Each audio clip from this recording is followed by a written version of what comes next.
In this video, we're going to go over how to set up an auto-response email address and why we might want to use such a thing.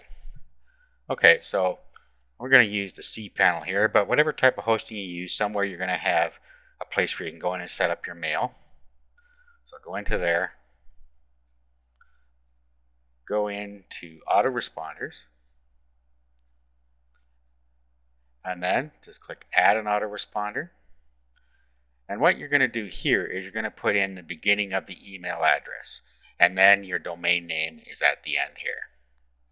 So let's put something in here, and it can be anything you want to use. Okay, so we have home business training, then who it's from here. That way, when it replies back, it'll have this in the from, whatever's in here. In the subject, it'll have whatever you have in here, and then the message will be down here. So just fill all that out. Okay, so we have learn to set up a home business for free. Here you have your character set, and I would use the universal character set, which is UTF-8. And then you just put the body of your message in here. Now, since this is a one-off type of email that's going to go out, in here I would put a link to something else, depending on what you're doing. And this gets into our talk about why we might want to use one of these type of email addresses. Now, there are several things you could do. For instance, if you have an ad on Craigslist that you're peddling something, you can have the Craigslist email address that they supply go to this email address, and then the message will be automatically forwarded to them, and you're pretty much hands off with that. You do the same thing with any of these other networks like Kijiji or whatever it is you want to use. You could also use this as just a primer to get people into your autoresponder. So that's why you might want to use one of these. So now we just put the body of our text in here. Okay, so I put my message in there.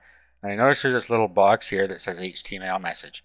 If you click the HTML message, then this is going to be HTML in here. And if you're going to put a link in it, you're going to need to format it in proper HTML format. Of course, if you leave that unchecked, this is going to go out as a text message, and then email clients will convert this to a clickable link for you. Okay, so all you do is create or modify. Okay, now here is our autoresponder email address. So if we were to email to there, we will get an instant message back. Let's give it a whirl here. Okay, so there we're to that email address. We'll just click send here. Okay, and then here it is here. There's a subject line we got. And then here's the email we sent. And then there's the link we clicked. So that's how you can set up your own autoresponder email address in your control panel or whatever email system you have, and how you can use it to feed some other site or to feed your autoresponder.